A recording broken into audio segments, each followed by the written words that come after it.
Friday the 13th, The Jason Strain, Chapter 9.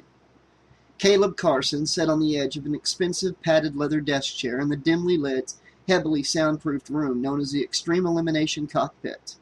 Surrounded by screens and 10 science fiction films worth of glittering high-tech equipment, Caleb was jacked to the gills on adrenaline and Gerda's espresso. Caleb chewed his nails till they bled as he tried to watch all the screens at once. They were going out live in less than 10 minutes. Live. Just the word alone was enough to strike terror into the hearts of lesser showrunners. The decision to go live on the premiere episode of Season 2 was risky but brilliant. Nothing the other networks could throw up against it would stand a chance. The allure of watching the action as it actually unfolded was far too great. There would be no taping or TiVoing this baby. The nation was dropping everything to be in front of the tube at precisely 8 p.m. Friday night, breathlessly awaiting the biggest event in television history. Nothing else mattered. This made the fucking Super Bowl seem like a rerun of Malcolm in the Middle. They ran all the pre-recorded build-up, all the interviews and backstory on all the contestants in the first hour. It was nearly time to go live. The contestants would be waking up, shaking off the effects of the sleep gas, and getting oriented on the island. Of course, Jason would be waking up too. The number of variables and unknowns were enough to eat a hole the size of a compact disc into Caleb's stomach lining. But there was no denying the appeal of being in on the action as it happened. He had to make sure that some action actually happened as quickly as possible. To that end, he had his crew place the sleeping Felice and T-Rex within 15 feet of each other. Both girls were less than a quarter of a mile from Jason's current position. Caleb fiercely hoped that the fight between the two hottest chicks on the island would attract the attention of Jason, starting off the season with a bang and a half. Caleb's eyes were riveted on the screen, showing a creepy grayscale night vision view of the unconscious Felice. That's where he wanted to open. "Alan," Caleb said, summoning his director from the far side of the cockpit. "Talk to me." Alan Dane was Caleb's right-hand man on this new season.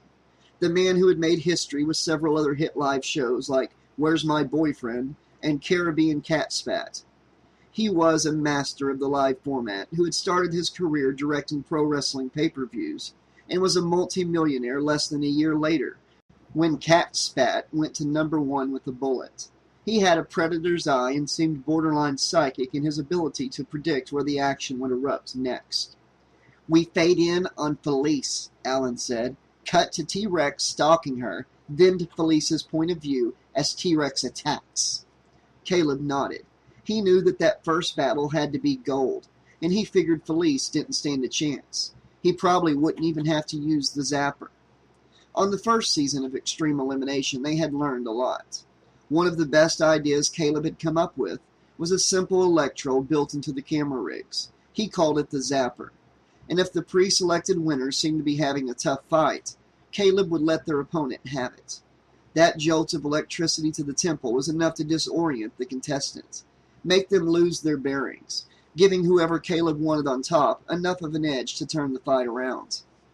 The network had wanted more control over the outcome, and while it wasn't foolproof, it was a tremendous improvement over the utterly random chaos of the first season.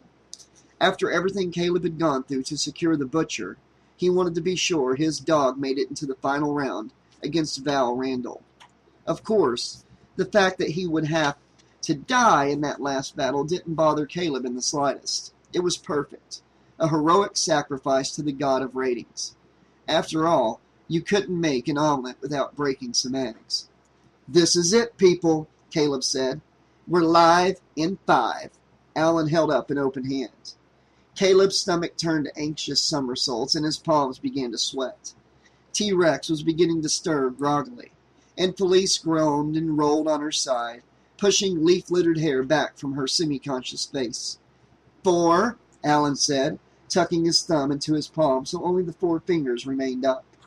Caleb picked up his empty espresso cup and put it back down. The paper rim was chewed ragged. 3, Alan said, dropping his pinky finger. Caleb found himself wishing he would have a heart attack and get it over with already. His ribcage felt several sizes too small. 2, Alan said, dropping another finger. Jason's POV camera shuddered, and he began to raise himself up on all fours slowly, looking down at the root-tangled ground beneath him. Caleb clenched his fists. "And one," Alan said, only his index finger remaining upright. "Let's do it," Caleb said. "And we're live on 14, Alan said. Camera 14 was the view of Felice waking up. Her eyes glowed metallic, cat-like, and terrified in the charcoal night vision panorama. She froze, seeming to listen with her whole body. "Cut to T-Rex POV, Alan said. Caleb wanted to kiss T-Rex. Her POV shot was textbook perfect, framed like a born shooter. Foliage in the lower left and upper right of the screen, and Felice smack in the middle of the shot. Could have been a clip from an 80s slasher film. Perfect.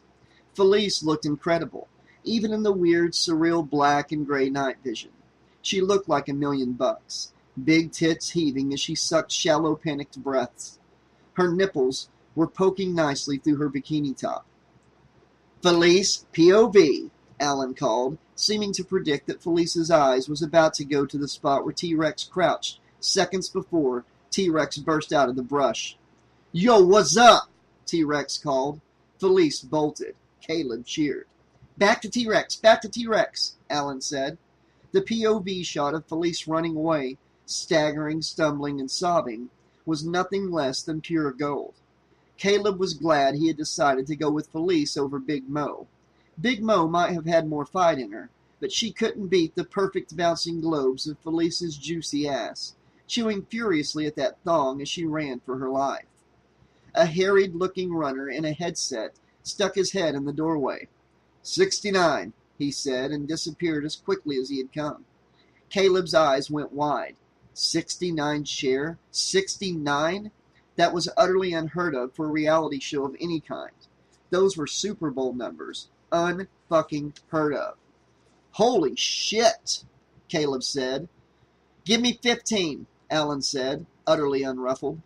Camera 15 showed a nice two-shot as T-Rex pounced on Felice from behind, clamping her famous teeth around Felice's pretty little ear and tearing it most of the way off. Felice screamed and Caleb and Alan high-fived each other as she managed to kick free and take off again. Alan had 15 zoom in for a dynamite shot of T-Rex, slathered in blackish blood and flashing her cannibal smile, before letting out a primal howl and taking off after her fleeing prey. "Felice," Alan said.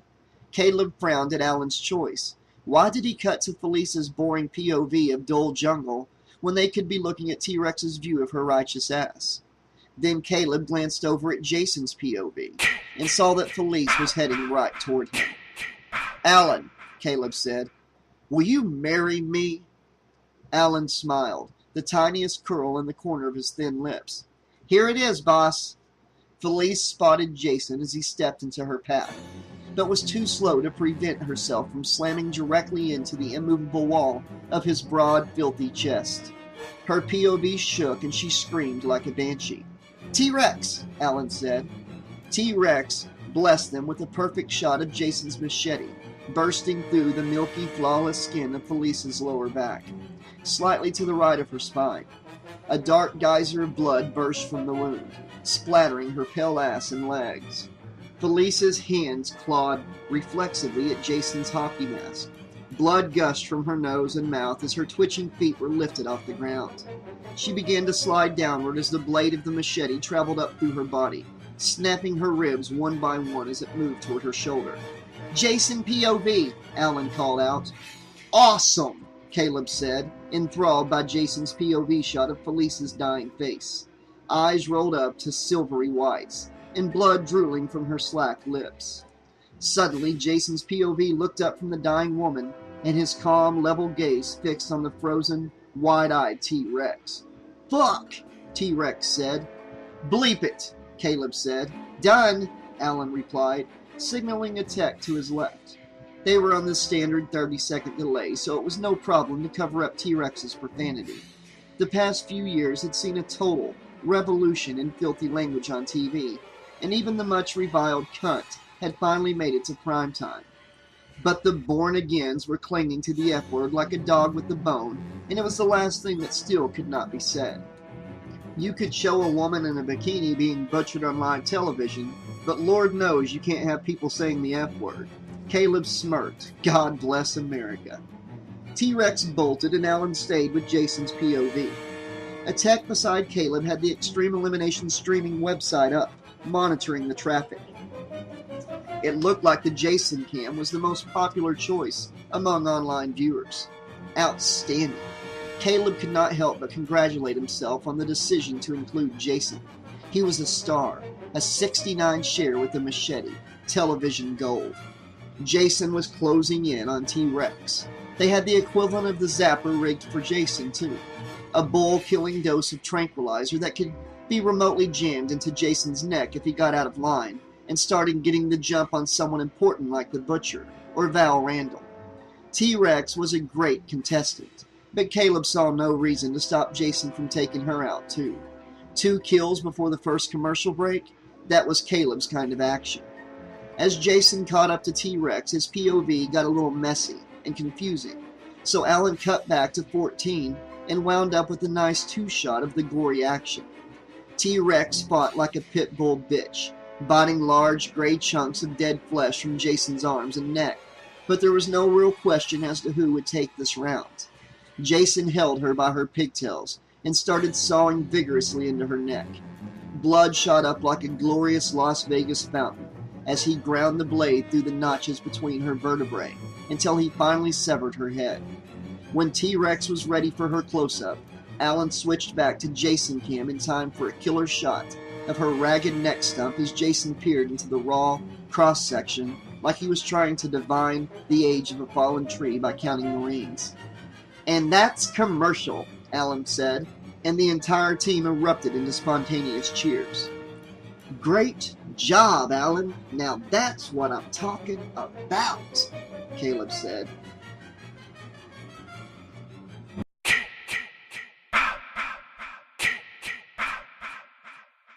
Chapter 10.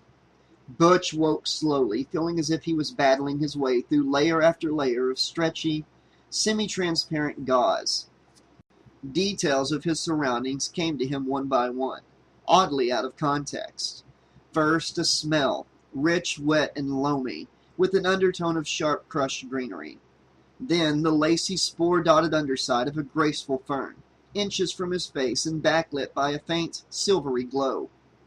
Thick, impassive tree trunks frilled with huge, gaudy, fan-shaped fungi, low-hanging cascades of pale, fleshy orchids, the sound of trickling water over smooth stones, the high-pitched whine of mosquitoes, and the piping chorus of amorous tree frogs. Cool, low-wattage lights clinging to the trees above like a new kind of high-tech orchid, barely enough to see by, casting creeping and suggestive shadows all around him. An impassive camera to his left, posed on a sturdy tripod inside a protective steel cage, watching him with its single dark, unblinking glass eye. His hands went to his head, fingers following the flexible contours of the POV camera rig. He could feel the 2 sore, swollen places where the hateful apparatus had been bolted into the living bone of his skull. He shook his head, and a hot band of pain squeezed his thudding temples. Bastards. Through the pain, Butch caught a blur of movement out of the corner of his left eye. Instinctively, he ducked back and away, but not quickly enough to avoid a glancing blow from a fist-sized rock, wielded by the stone-faced Vietnamese kid. The blow jarred the camera rig, sending shooting pains along the contours of his head. The kid was a southpaw, and swung so hard with that left that he overshot slightly, opening up his ribs. Butch gave him a stiff shin to the side of the body, spinning the kid down to his knees. Without thinking, Butch followed up with a mule kick to the face. When the kid went down, Butch jumped on top of him, his knees on either side of the kid's hips. Butch let the kid have it with everything he had. He blasted the kid with machine gun fists, but the kid was squirming furiously, bucking and twisting like a snake, so Butch was only able to connect with 3 out of 4 blows. Butch slammed his fist into the rough, root-buckled ground on either side of the kid's head twice in a row, tearing open his knuckles in the process. He let out a frustrated grunt, pulling back to give the kid an elbow in the face. In his frustration, he threw too hard and overbalanced, the point of his elbow striking sharply against the rough ground. The kid wiggled free, scooting down and away through Butch's legs. Butch turned, still half kneeling like a man proposing marriage. He was amazed to see that the kid had barely registered the last volley of punches. He had known the kid was going to be tough, but he had taken a beating that should have laid him out, cold, and shook it off like a soap opera bitch slap. The kid's face was masked in blood, lips split open and eyes swollen, and going swiftly purple. But he stood steady and solid, hands up and ready, not weaving or even breathing hard. His eyes were cold slits, locked on Butch like sniper scopes. The kid threw a kick to Butch's head and missed by a millimeter. Butch stood and aimed for the kid's profile with a cannonball left to the temple that would have dropped a man twice his size. The kid merely staggered back slightly. Butch grabbed the kid, lacing his fingers around the back of his brush-cut head, and introduced the kid's forehead to Butch's knee. Still hanging onto the kid's head, Butch grabbed the kid under the armpit for a swift hip toss. The kid's ass and legs sprawled out on the ground, and his back was against Butch's belly, as he locked him down in a rear-naked choke. Butch leaned hard into the choke, pressing down with his full weight. His heart was pounding, adrenaline screaming in his veins. He pushed harder and then felt the swift, sudden tap of fingers against his forearm. Without even thinking, he immediately loosed the hold and let himself fall back onto his ass, utterly gassed and spent. I won, he thought. His mind was spinning as he sucked air and tried to slow his heart, as he waited for the ref to come and take his hand. He even thought he heard the roar of the ecstatic crowd. But as he shook his head, the reality of the situation started to slowly dawn on him. The sound was not the crowd, it was the rush of blood in his temples. The ref was not coming to raise his hand because there was no ref. This was extreme elimination, not the AAFC, and that meant the kid punched Butch square in the Adam's apple. The breathless agony of the blow eclipsed all of Butch's thoughts with bright, suffocating terror. He took in a deep breath, choking and gagging, when the kid followed up with a flawless kick to his face. Butch felt the length of the kid's shin slam into his nose like a Louisville slugger, knocking one out of the park, as his nose shattered in a hot red explosion of blinding pain and blood.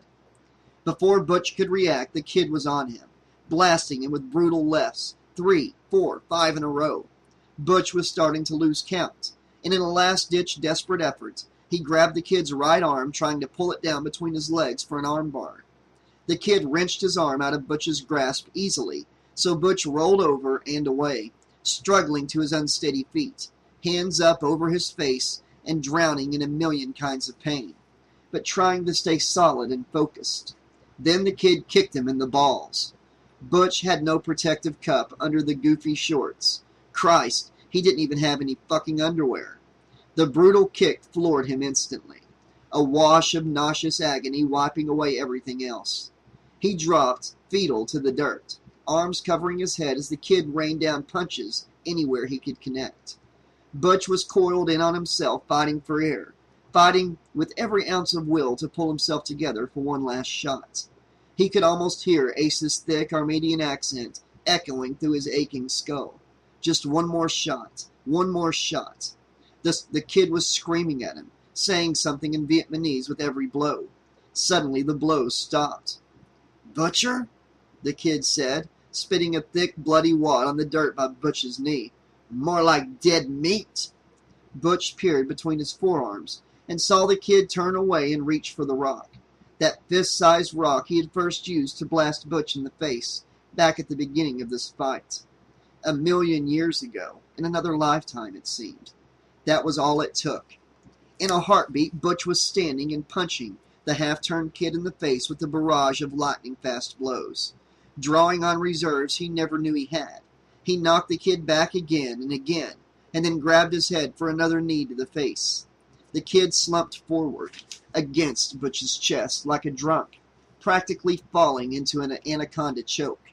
No more bullshit. No more games. The swift, steady pressure as Butch pushed down with all his weight. He felt the distinct, organic snap of the kid's neck breaking, resonating through every bone in his body. Not a real loud sound, a sharp pop. like at the chiropractor, only crisper and sounding wet somehow like a fresh carrot. Then Butch heard the dull thump of the rock falling from the kid's grip, and he let go, letting him crumple to the dirt. Butch looked down into the shock-white, dying face of his opponent. The kid was not going to be counted out. No ref was going to come in and stop the fight. No doctors would rush in and take the kid away on a stretcher. The kid was dying, really dying right here in front of Butch, as the impassive cameras recorded every horrible detail. And not dying, but murdered, with Butch's own 2 hands, and that knowledge made him sick to the core. He staggered away on shaking legs and vomited into a cluster of ferns. Butch was racked with shuddering revulsion and nightmarish flashbacks to the bloody wreck of the 2 women in the hotel room. He remembered next to nothing of those 2 murders, but this was totally different. He knew what he was doing. Never mind that the guy was trying to kill him too. It sickened him and made him feel like an animal. He had always heard the cliche that killing got easier the more you did it. But this was so much worse. He wondered if he was going to be able to do it again, and again, and again. He shook his head and wiped blood from his eyes. He didn't have a choice, did he? Not unless he wanted to die himself. Making his way as silently as he could through the dense underbrush and trying to ignore the pain and exhaustion beating his body, Butch suddenly froze. He listened. There was a strange sound, a soft rhythmic scraping. Proceeding cautiously, he crept forward toward a faint halo of light that indicated the presence of another stationary camera.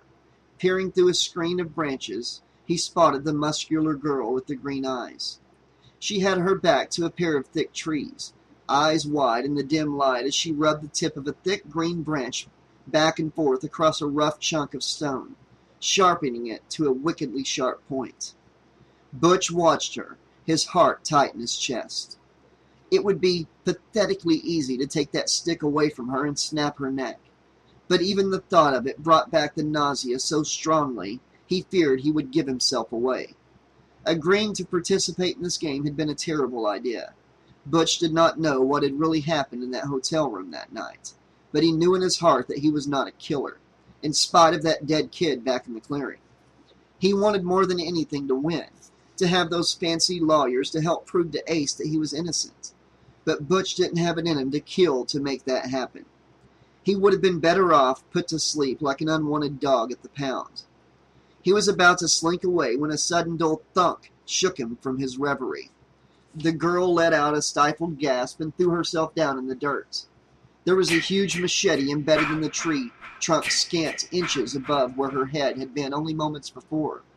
A huge grayish hand reached out from the dense jungle to reclaim the weapon. Clear amber sap trickled down the massive blade as an enormous man in a hockey mask stepped out of the concealing brush. He towered over her, hulking, silent, and impassive. That emotionless hockey mask, splattered and smeared with fresh blood and gore, seemed almost to float, ghostly and disembodied in the silvery gloom. The girl let out a furious howl and jammed the sharpened stick into the man's leg, to the right of his groin. Butch cheered silently as she twisted and pulled up, and the stick snapped. Thick, foul liquid trickled from the splintered end of the stick, and the man staggered slightly, struggling to wrench the machete out of the tree. When the machete was finally free, the masked man swung at the girl and she threw herself out of the way, landing hard. The man advanced on her as she crawled awkwardly backward through the damp leaf litter on the jungle floor. The splintered end of the stick protruding from the man's groin bumped against a low, rotten stump, causing him to pause and look down at what, on any normal person, should have been an excruciating, if not life-threatening injury. With less reaction than a man picking lint off his jacket, the masked man gripped the end of the stick and yanked it out in a wet black gush of some unwholesome fluid, too thick and vile to be ordinary blood. What kind of creature was this masked monster? Clearly this was the special guest the video introduction had spoken of. But how the hell were they supposed to fight something that cannot be killed or even hurt? The girl must have been wondering the same thing as she used the brief distraction to scramble to her feet and grab a jagged stone nearly twice the size of the one the Vietnamese kid had used to blast Butch in the face. Butch was amazed that she could hold it in one hand. She cast a look at the advancing creep in the hockey mask and then turned to run. The huge guy was amazingly fast. Butch sucked in an anxious breath as the masked man grabbed the girl by the back of her shirt and yanked her toward him. Butch let the breath out in a small stifled cheer as she hauled off and smashed the rock into the masked man's face. A thick crack split the dirty white hockey mask from the eye hole to the top left edge. But the guy seemed otherwise unfazed by the blow. He swung at her with the machete, but she was too close. She took a glancing blow to the temple with his thick wrist rather than the edge of the blade. It was still enough to knock her stupid. She crumpled and fell backward and to one side. The masked man turned and stood over her, machete raised for a death blow. Butch's heart was pounding as the blade came whistling down into the dirt beside her head. She barely rolled away in time. To Butch's amazement, she grabbed hold of the guy's machete-wielding arm, clinging to it with all her strength as he lifted her off the ground. She couldn't weigh less than 165 pounds, but he lifted her effortlessly with one arm like a dad roughhousing with his little kid. The guy reached across and squeezed her throat until her grip on his arm loosened. She scrabbled and clawed at the arm that held her by the throat, but Butch could see that she was tiring, and the freak was raising that huge machete to cut her in half. Butch knew that if the masked maniac killed the green-eyed girl, it would leave Butch one contestant closer to victory. But he could not bring himself to stand by and watch while she was murdered. Adrenaline pushed Butch into sudden action. He ran at the masked man full speed and delivered a powerful kick to the guy's knees. The monster let go of the girl and staggered back. She fell directly on top of Butch, knocking him to the ground. Her head snapped forward and hit him squarely on the broken nose, blinding him with the jolt of bright agony. He cursed and she pushed up against him and rolled away. He then heard her yelp in surprise at the exact same moment as the masked man tripped and fell, plunging back and down through a tangle of branches and into a hidden ravine. Butch got up on one knee and saw the girl hanging over the edge of the ravine, clinging to desperate fistfuls of strangler vines. "Shit!" Butch said, throwing himself flat on his belly and reaching out to her. "Grab my hand!" The girl looked up at him, her green eyes wide and wild. They could hear the masked man thrashing and hacking at the foliage down at the bottom of the ravine as he struggled to climb up after her. "Come on!" Butch said. The girl let go of the vines with one hand and gripped his outstretched hand. Her hand was thick and calloused, her grip like iron. He pulled slowly, and she was able to get first one leg, then the other up over the lip of the ravine. He helped her to her feet. "Run!" he said. She did as he said. They ran together, putting as much distance between themselves and the masked freak as possible. Butch struggled to concentrate on the dark jungle around them, keeping an ear out for any danger. But it was hard not to be distracted by the pull and flex of the girl's powerful legs and ass as she ran right in front of him. Finally, she stopped, winded, and he drew up beside her, feeling every bruise, every blow resonating through his bones. She stood with her arms tied across her chest, looking up at him through the wisp of dark hair that escaped her ridiculous pigtails, twining around the menacing shape of the camera rig. Before he realized he was going to do it, he reached out and touched her shoulder. "Are you okay?" he asked. "Fuck off," the girl said, flinching away from his touch. "I don't need your help." She glared up at him, her chin strong and determined. Her eyes were blazing, and he felt a totally useless and distracting wave of desire wash over him again. He struggled to mentally push it down and keep it down before it really got him into trouble. "I'm sorry. I said fuck off." She shoved him, and when he didn't budge, she hauled off and hit him in the shoulder with a surprisingly stiff left. "Hey!" he said, raising his hand to his shoulder and frowning. "I don't need you," she said, taking another wild swing that would have jawed him if he hadn't grabbed her wrist. He held it tight, letting her fight and kick and flail. Christ, she was strong. His whole body was battered and sore from the previous beating, a hot, pulsing beat of pain in his broken nose, but he held fast until she went slack, exhausted. "Okay, fine, you don't need me," he agreed. "So don't hit me anymore, all right? I think I've been hit enough for one day." He let her go. She wrapped her arms around herself again and turned away. "What happened to you?" she asked quietly. "I killed a man," he said. "A contestant." The Asian guy. She squinted at him like she was sizing him up. Right. It sounded so strange to say it out loud in simple words. I killed a man. It was all so unreal. Already the sound of the kid's neck snapping, the look of his slack, dead face, all the details were fading, replaced by ever-thickening layers of exhaustion and pain. Plus, there was that green-eyed girl standing so close to him, shivering slightly in her preposterously skimpy outfit. His gaze was irresistibly drawn again to the high, flawlessly sculpted bubble of her exposed muscular ass in the tight thong, and he forced himself to look away, cursing himself for reacting like a pathetic, horny teenager. But it wasn't the months in solitary confinement that made him go all moony over this beautiful Amazon. There was something about her, something complex and fierce and intense.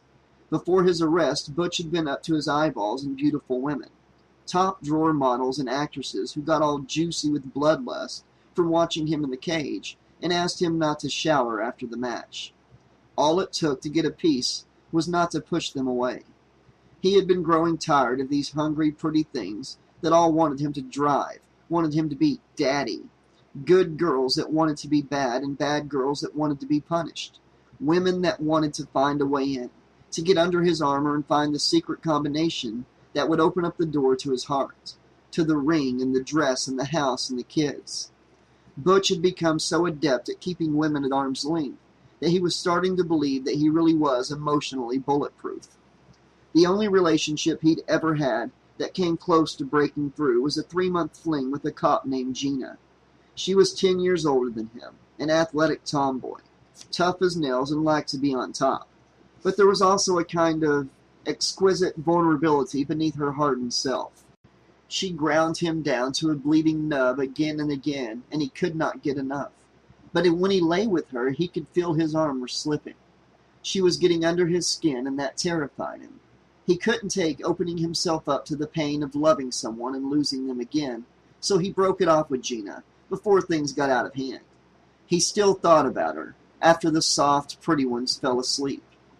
This green-eyed girl reminded him of a younger, more volatile version of Gina. And then there was the fact that this girl was a killer, a murderer, like him. He did not know the details of her crime, but it gave her a dangerous edge and simultaneously thrilled and disturbed him. She turned back and looked into his eyes like she was trying to see through him. The frog, silenced by the unnatural presence of that hideous masked monstrosity, began to cautiously pipe up again. "Why did you save me?" she asked. He looked away. "I don't know." There was a long moment of awkward silence. Butch was aware of the greedy cameras recording every angle, every word. "I want to get out of this jungle," she said. "Find someplace along the beach with rocks on 3 sides. It'll be easier to defend." Okay, he said. She frowned. "I didn't invite you." "I know," he replied. "You don't need me." She nodded and turned to go.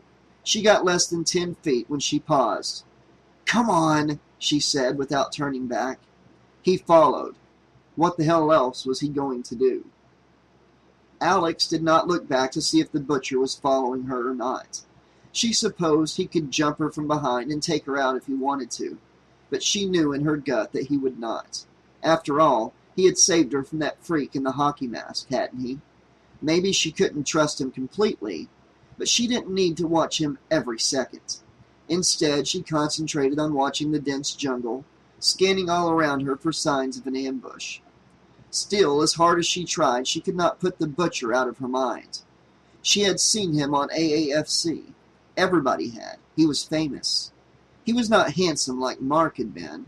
His nose was crooked and mashed down, busted countless times in the past, and clearly, recently broken, yet again. His dark eyes were narrow and guarded beneath his bruises. His big knuckles were torn and bloody, rigid with scar tissue, and his build beneath that ridiculous Camp Isla Negra get-up was all business. None of that superfluous, showy musculature like the bodybuilders at Gold's. The butcher was thick through the middle, sturdy and broad-shouldered, solid as the steel bulldog on the hood of a Mack truck. He was a tough son of a bitch, and he made Alex tense and antsy, like a dry drunk offered a nice cold beer. After the hell of withdrawal from all of Mark's drugs, Alex never felt any desire to fall off the wagon. There were times, especially when she lay awake all night in her cell, that she wished for something to quiet her mind and help her sleep. But the longing had no real teeth. In truth, the part of her life was as dead as he was, and there was no going back. However, the prospect of having a strong man to take care of her again, to take away the burden of responsibility and tell her what was best, was terrifyingly seductive. She had sworn she would never depend on anyone again, never let a man get under her skin. But regardless of his motivations, the butcher obviously wanted to help her. It would be so easy to let him. He was so much stronger than she was. He had lived through a beating that clearly would have hospitalized a lesser man. Plus, he had saved her life and could do so again. And he wanted her. She could sense his eyes on her body. She could lead him on and use him to help her win. Then go back to her newfound independence once the game was through. Just one little drink wouldn't do any harm, right? She knew that she could not allow herself to fall back into that kind of thinking. If she was going to win, it would be on her own terms alone. And if she died trying, then so be it. She'd tell him to beat it as soon as they hit the coast. The sound of the ocean was getting louder, and minutes later she came to an abrupt end to the tangled jungle. Sharp, jagged rocks led down to a curl of smooth black sand. Lanky camera tripods dotted the beach, but there were no humans that she could see. No footprints, no signs of life. Nothing but tiny white crabs, clumps of seaweed, and the rolling moonlight ocean. "I don't like it," the butcher said, and she jumped a little. "Too exposed." Alex nodded. She had been thinking the exact same thing. "We follow the edge of the jungle until we reach that big rock formation." She indicated a guano-encrusted pile of slick black stone about 500 yards down the beach. "Maybe there's a small cove or something. We could fish, find things to store fresh water, make them come to us, and then pick off one by one." "Us?" Butch smiled, arching a scarred and swollen eyebrow. Alex frowned and clenched her fists. She had planned to tell him to fuck off and go her own way. "You're not going to hit me again, are you?" he asked. "I guess not," Alex said, flooded with contradictory emotions. "It's a great plan," the butcher said, "but there's one problem." "And what's that?" "Well," he said, squinting and looking away down the beach. "What do we do when it's you and me left?" Alex looked up sharply. He would not meet her gaze. They did not speak or move for several seconds. "Listen," she said finally. Do you see that?" The butcher cut her off. "What?" He pointed out into the surf toward their left. She scanned the crashing waves and spotted several dark shapes bobbing in the water. "Seals?" she asked. "Navy SEALs, more like it," Butch replied, but his response was swallowed in a burst of noisy static from her POV camera headgear. "Shit," she said, shaking her head. "You too?" Butch asked. "What the hell is wrong with these goddamn things?" "Look," she whispered. "I think you're right." The dark things in the water were closer to the shore, and as they raised themselves up out of the waves, their human forms became clear. Sleek, black-clad frogmen lugging boxes of esoteric and complex equipment up onto the deserted beach. "Who are they?" Alex asked. "Are they some kind of technicians for this show?" "I don't think so," Butch replied. "Whoever they are, I think they are jamming the signals from our POV cameras." She looked back at Butch, wide-eyed. "I have a feeling things are about to get interesting around here," he said.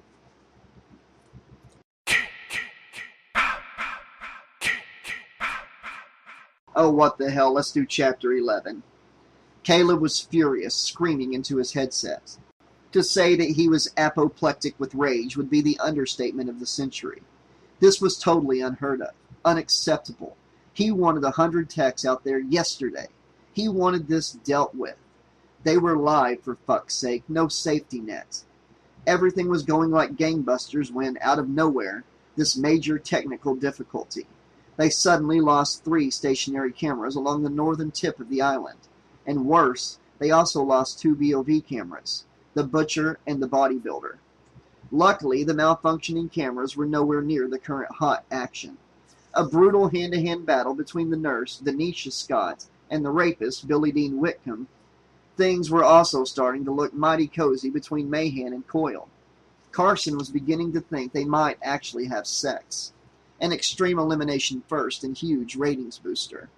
Caleb even had the fuzz filters booted up and ready to block out POV views of any actual naughty bits. Again, Caleb couldn't help but snicker at the bizarre non-logic of American morality.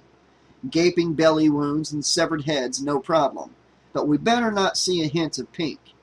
Still, regardless of the FCC restrictions, Caleb planned to blur the absolute bare minimum and serve it up hot, giving the people what they wanted and then some.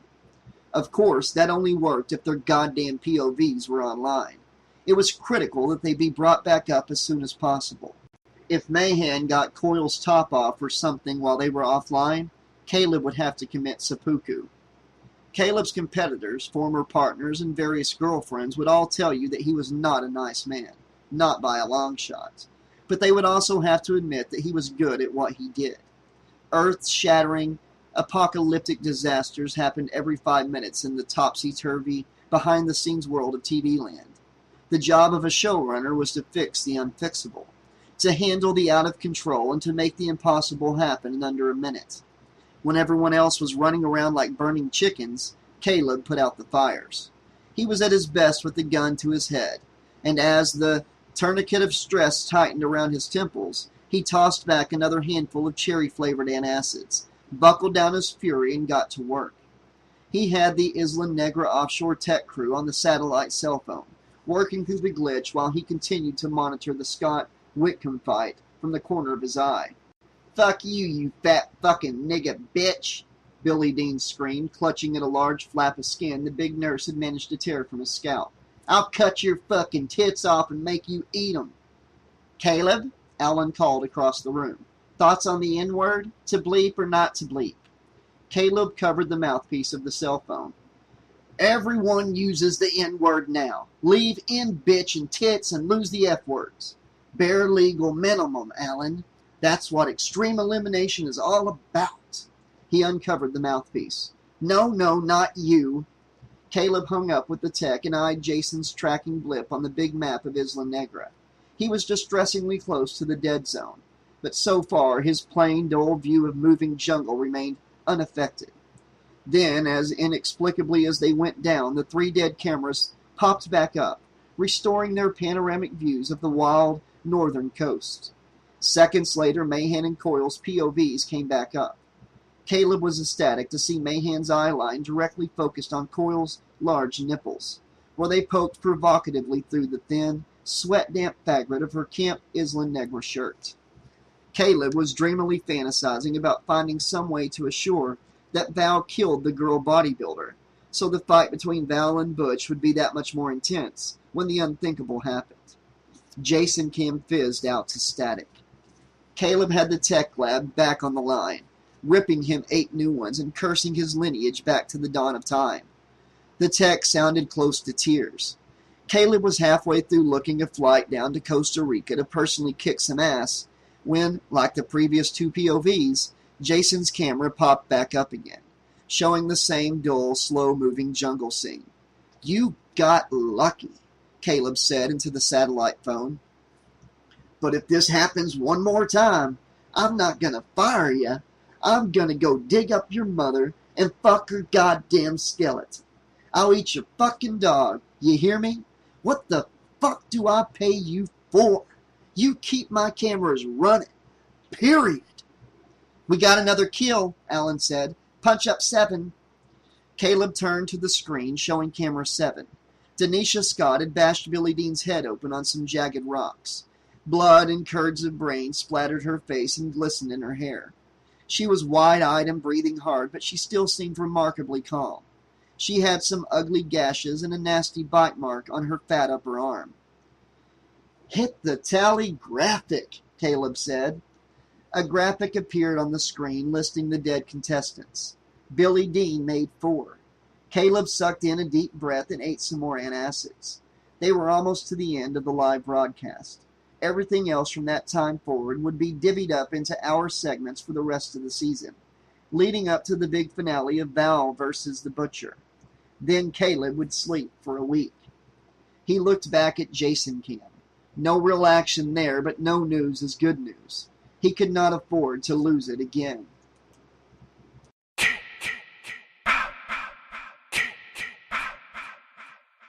Are you sure he's out? Sheldon Simon asked. Roger Banner crouched over the slumped and unmoving form of Jason. He was reluctant to touch the rotten, stinking bulk, so he picked up a broken branch and poked the misshapen side of Jason's patchy, bald head, like a little kid examining roadkill. Looks like it, Banner replied. Well, I ain't taking no chances, Simon said, pulling out a capped hypodermic and a rubber-stoppered bottle from a pouch on his belt. Banner shrugged as Simon drew out a massive dose and slid the needle into Jason's carotid artery. Go nuts, Banner said. It's not like you're going to kill him or anything. Banner and Simon had worked for Dart for 10 years and were close as brothers. Banner was a year younger and obnoxiously red-headed. He kept his flaming hair shaved down to nearly nothing, but even his eyebrows and lashes were the jaunty reddish-orange of a candied yam. Simon teased him about it mercilessly, especially after glimpsing Banner naked in Dart's expensive sauna. I don't see how a woman can take that shit seriously, dog, he would say, shaking his head at Banner's safety orange pubes. You'd be trying to get all intimate and romantic-like, and all of a sudden it's like, spoing, hi kids, I'm Bozo the Penis. Didn't get any complaints from your wife last night, Banner replied serenely. Shit, looks like a goddamn Muppet, Banner, seriously. Maybe that's why she kept calling me Animal. Simon, on the other hand, often liked to refer to himself as Hitler's worst nightmare. 6'4", blonde, ripped to shreds, and as handsome as a movie star. He could easily be mistaken for some Aryan genetic Superman. In fact, he was Jewish, the son of a rabbi, though you'd never know it from his quirky, pseudo-ghetto mannerisms. Banner often retaliated for the Muppet jokes by implying that Simon's mother must have had something on the side with Dolph Lundgren. He was also known to call Simon things like Mixmaster Mashaguana or Hebrew. For all the teasing, they were a pair of tough bastards who had done years and years of Dart's dirty work. They had skills. There was little the two of them could not pull off. While the two of them worked on binding and securing the unconscious Jason to a folding stretcher with thick medical restraints, the third frogman was peeling off his wetsuit and pulling dry clothing from one of the sealed packs. His name was Frank Tate, an enormous burly bear of a guy nearly 7 feet tall, with a rough, stubbly face and a shaved head. He did not smile at Banner's jokes. He had only been working for Dart for 8 months, but was sick of being treated like the FNG. He had golf time and a decent body count, and was a crackerjack driver. But whenever he was on a mission with Banner and Simon, he could not help feeling like the pesky little brother their mom had forced him to bring along to the movies. He was not happy about his assignment either, but since he was the biggest guy on the team, there was really no arguing about it.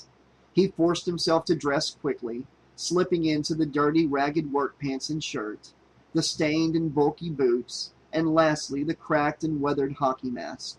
He felt really strange, dressed like that, with the real Jason Voorhees lying unconscious right there at his feet. "Looking good, Frankie," Simon said. "Oh, I'm scared," Banner said. "Shut up and give me the rig," Tate said. Banner handed him a POV camera rig. He pulled the feed from the unconscious Jason's camera and disengaged the remote pack. He handed the bundle of spaghetti to Frank. Tate's big fingers were surprisingly adept on the tiny mechanisms, untangling the wires and strapping it to his own rig. "Are we ready?" Tate asked, turning away from his companions. "Go," Simon said as he and Banner lifted the stretcher and headed back toward the beach. Tate plugged the feed into his headset. It took several seconds before the scrambler Simon and Banner carried was far enough away for the signal to clear, but when it did, Tate stood facing a wall of greenery. Slowly he began to walk, mimicking Jason Voorhees.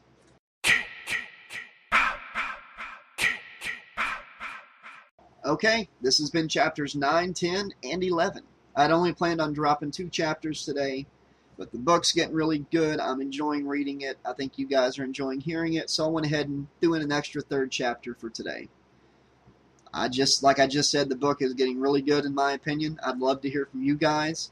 Not sure what I think about Dart's people actually knocking Jason out and the dude acting as Jason. I don't see how he's going to be able to pull that off much longer. Unless he's prepared to kill people brutally, which I guess he may be. Anyways, guys, yeah, let me know what you think of the book so far. I'll be back tomorrow with some more of Friday the 13th, The Jason Strain. We're getting through this one pretty fast. Surprisingly, we're almost at page 200, almost halfway through this monster of a book. I had to catch myself from laughing a couple times whenever it would say, like Simon would say something and the author wrote the words. Like Simon was like, go, and then it said Simon said as he blah, blah, blah. So every time it said Simon said, for some reason it made me, I had to stop myself from chuckling a little bit. And Bozo the penis, that was a pretty hard part to do. I had to redo that 3 times because it cracked me up. Anyways, guys, leave a comment, click that like button, subscribe if you haven't done so already. I'll see you guys tomorrow with more of the Jason Strain. Till then, this has been your friendly neighborhood 80s slasher librarian saying thanks for listening, and don't click that thumbs down button because it's got a death curse.